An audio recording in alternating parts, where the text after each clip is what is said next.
مسئلہ یہ درپیش ہے کہ جو لڑکے بلاغت کو پہنچتے ہیں پھر احترام ہوتا انہیں نظر آتا ہے، ظاہری بات ہے جوانی میں یہ کام تو ہوتے ہیں، تو اس پر ایک وہ بچے جو جوانی میں قدم رکھ رہے ہیں جب احترام ہو جائے، یہ کوئی ایسا فعل نہیں ہے کہ جس پہ انسان کو شرمندگی ہو، یہ شرمندگی والا فعل نہیں ہے، ہو جائے تو بہترین طریقہ یہ ہے کہ اپنے ٹراؤزر کو، اپنی شلوار کو جہاں نجاست لگی ہو اس کو اچھی طرح دھو دیا جائے، پوری نہ دھوئیں بلکہ جہاں نجاست لگی ہے کم از کم نوجوان طبقے سے میری اپیل ہے کہ نوجوانوں کے ساتھ یہ معاملہ پیش آ جائے۔ لڑکے جو بلاغت کو پہنچ رہے ہوں، جو جوان ہو رہے ہوں یا جوان ہو چکے ہوں، معاملہ تو درپیش آ سکتا ہے، آ جاتا ہے، تو میری اپیل ان سے ہے توجہ کے ساتھ ان مسائل کو سمجھ لیجیے۔ جب احترام ہوتا ہے، احترام جب اعلیٰ تناسل جسے انسانی شرمگاہ کہا جاتا ہے، انسانی شرمگاہ اس میں اکڑاؤ پیدا ہو جاتا ہے، اور جب انسان کوئی خواب دیکھ رہا ہو یا شہوت میں مبتلا ہو تو جو انسانی شرمگاہ ہے، اعلیٰ تناسل جو ہے، اس میں سے اچھل کر کود کر ایک مادہ نکلتا ہے جس کو منی کہا جاتا ہے۔ جب وہ اپنی طاقت سے اچھل کر کود کر اعلیٰ تناسل سے نکلے تو انسان پر غسل جو ہے وہ لازم ہو جاتا ہے، غسل فرض ہو جاتا ہے۔ آپ اپنے کپڑوں کو دیکھیں، جہاں پر نجاست لگی ہو اس کو اچھی طریقے کے ساتھ دھو لیں، کم از کم 3 مرتبہ یہ عمل کرنا چاہیے۔ اپنی شلوار کو جہاں نجاست لگی ہے اچھی طرح پانی کے ساتھ، ہاتھوں کے ساتھ مل کر آپ 3 مرتبہ اسے نچوڑیں تاکہ جو نجاست کا اثر ہے وہ ظاہر ہو جائے۔ تو دوسرا سوال یہ ہے کہ واشنگ مشین کے اندر اگر نجاست والا کپڑا ڈال دیا جائے تو کیا وہ پاک ہو جاتا ہے؟ تو واشنگ مشین کی بھی قسمیں ہیں۔ پرانے دور میں چلے جائیں، آج سے 50 سال پہلے، 60 سال پہلے جو واشنگ مشین تھی وہ ایک چکر لگاتی ہے، چکر لگانے کے بعد رکتی ہے، پھر ریورس چکر ہوتا ہے، تو آپ اس کپڑے کو نکالتے ہیں، بھگو کر نچوڑ کر ڈال دیتے ہیں۔ تو اس سے بہتر ہے کہ آپ پہلے 3 مرتبہ یہ عمل جو میں بتلا چکا ہوں کپڑے کے ساتھ جہاں نجاست لگی ہے وہ اچھی طریقے کے ساتھ صاف کر دیں، اور پھر ایسی واشنگ مشین میں آپ دھو سکتے ہیں۔ یہ بھی اہتمام کیا کریں کہ جہاں یہ نجاست والے کپڑے دھو رہے ہیں وہاں دوسرے کپڑوں کو ساتھ شامل نہ کریں۔ کچھ ایسے کپڑے ہوتے ہیں جو ہوتے ظاہری طور پر گندے ہو جاتے ہیں لیکن وہی تیسرے دن پہن کے آپ دوبارہ نماز پڑھ سکتے ہوتے پاک ہیں۔ جب ایسے کپڑوں کے ساتھ ان کو بھی دھویا جائے گا، ہو سکتا ہے وہ اچھے طریقے کے ساتھ نہ دھو سکے، مشین ہے، آٹومیٹک کام ہے، تو اس کو ہاتھوں کے ساتھ اچھی طرح دھو کر آپ جیسا میں نے بتلایا ہے ویسے واشنگ مشین میں ڈالیں۔ اب جبکہ جدید ٹیکنالوجی آ چکی ہے، اب واشنگ مشینیں بھی آٹومیٹک آ چکی ہیں، اس میں آپ ایک بٹن کو پریس کرتے ہیں،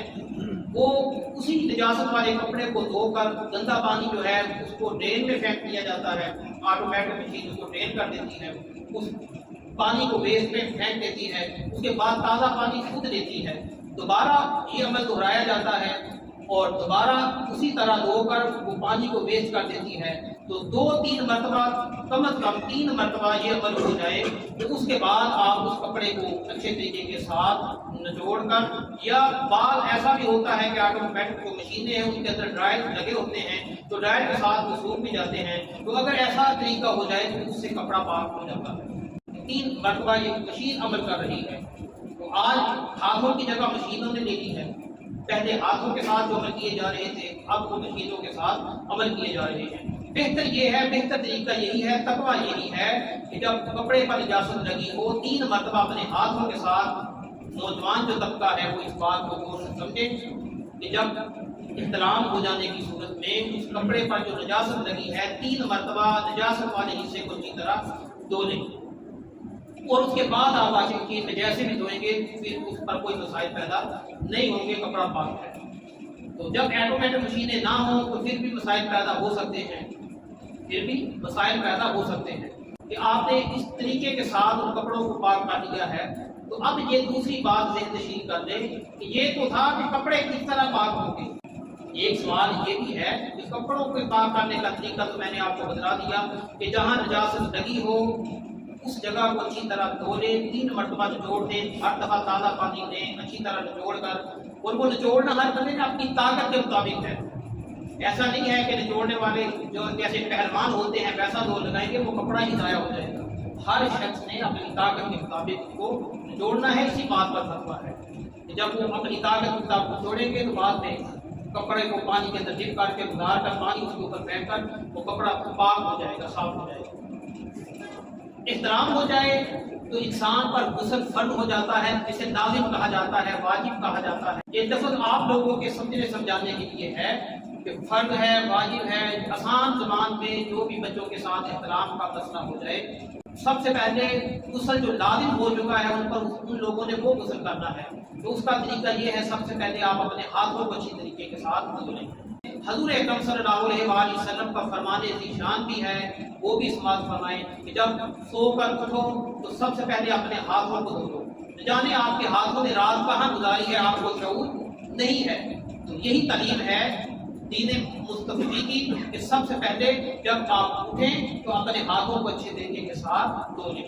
دوسرا یہ ہے کہ اب آپ سب سے پہلے ہاتھوں کو دھو چکے ہیں تو ہاتھوں کو دھونے کے بعد آپ اپنی شرمگاہ کو اچھے طریقے کے ساتھ دھو لیں۔ جس جگہ بدن پر نجاست لگی ہے پانی بہائیں اور اس جگہ کو اچھے طریقے کے ساتھ دھو لیں۔ حدیث پاک میں دلگا کے الفاظ ملتے ہیں آپ کو، فقہائے کرام دلگا کے الفاظ عربی میں دلگا ملنے کو کہتے ہیں، دلگا ملنے کو کہتے ہیں، اور جسم پر ہاتھ یوں آپ اچھے طریقے کے ساتھ جہاں نجاست لگی ہو وہ اس کو اچھے طریقے کے ساتھ ملے تاکہ نجاست جو لگی ہے وہ اچھی طرح ظاہر ہو جائے، اور پانی بھی بہائیں یا بس چند مرتبہ کر دیں جہاں تک آپ کی تسلی ہو جائے کہ میری شرمگاہ جو ہے اس کی گرد کا حلقہ جو ہے وہ میں نے صاف کر دیا ہے۔ اس کے بعد آپ جیسے نماز کے لیے وضو کرتے ہیں ایسے مکمل وضو فرما لیں۔ وضو کے دوران دو چیزوں کو ذہن نشین رکھیں کہ اگر آپ جب کلی کر رہے ہیں تو کلی میں گرگرا بھی شامل ہے، گرگرا کر لیجیے تاکہ حلق تک آپ کے پانی پہنچ جائے۔ اسی طرح جب ناک میں پانی لینا ہے تو تھوڑا سا چلو میں پانی لے کر سانس کی مدد سے اوپر کو کھینچیں تو وہ جو نرم ہڈی ہے جسے ناک کا بانسا کہا جاتا ہے وہاں تک اس ہڈی تک پانی چلا جاتا ہے۔ تو اس کی علامت یہ ہے کہ جیسے انسان کو بعد تو پڑ جاتا ہے کہتے ہیں، تو یہ ہو جاتا ہے کہ اوپر تک پانی چڑھ چکا ہے۔ اس کا ایک فائدہ یہ بھی ہوتا ہے کہ دماغ میں کبھی کینسر نہیں ہوتا۔ دیکھیں دین اسلام ہمیں کیسی طہارت دے رہا ہے، یہی وجہ ہے قرآن پاک نے ارشاد فرمایا ان اللہ یحب التوابین و یحب المتطہرین، بے شک اللہ تعالیٰ توبہ کرنے والوں کو محبوب رکھتا ہے اور پاکی حاصل کرنے والوں کو محبوب رکھتا ہے، اپنا دوست رکھتا ہے۔ دیکھیے اللہ وحدہ لا شریک نے کیسی اپنے محبوب حضور اکرم صلی اللہ علیہ وآلہ وسلم کو تعلیم دی کہ جب آپ وضو کر رہے ہیں تو وضو کے دوران گرگرا بھی کر لیجیے، ناک میں جب پانی چڑھانا ہے تو اس بانسے تک نرم ہڈی تک بھی پانی چڑھا لیں۔ اب جس طرح وضو کیا جاتا ہے باقی وضو آپ مکمل فرما لیں اور 3 مرتبہ جسم پر پانی بہا لیں، کوئی بال برابر جگہ بھی خشک نہ رہے۔ آج کل تو شاور ہے اسے نیچے کھڑے ہو جاتے ہیں تو سارے جسم پر پانی آسانی کے ساتھ پہنچ جاتا ہے۔ اسی طرح اس بغلوں میں اچھی طرح پانی لگا دیجیے اور یہ آنکھیں جو ہیں ان کے ارد گرد اور یہ جو ناک ہے اس کے سراخوں میں وہ ناک جو ہے اور جو رانے ہیں تھوڑی سی کھول کر ادھر بھی پانی بہا لیں اور پکانے والی جگہ پر بھی ہاتھوں کے ساتھ ڈال لیں تاکہ کوئی جگہ بھی ہے وہ خشک نہ رہے اور آپ کا غسل مکمل ہو جائے۔ تو یہ غسل کا ایک طریقہ ہے جو میں نے آپ کے سامنے بیان فرمایا ہے۔ تو اگر کوئی سوال کرنا چاہتا ہے غسل کے متعلق تو وہ کر سکتا ہے، میں اس کا جواب دینے کی کوشش کرتا ہوں۔ اگر ہے کسی کے پاس کوئی سوال تو میروں میں تو وہ کر سکتا ہے۔ اگر آپ کا روزہ ہے، روزے کی حالت میں آرام کی غرض سے جیسے احتلام ہو چکا ہے، اب یہ نہیں ہے کہ آپ کا روزہ ٹوٹ جائے گا، روزہ پورا کریں، روزہ پورا کریں۔ آپ نے جہاں میں نے غسل کا طریقہ بتایا ہے گرگرا نہ کریں،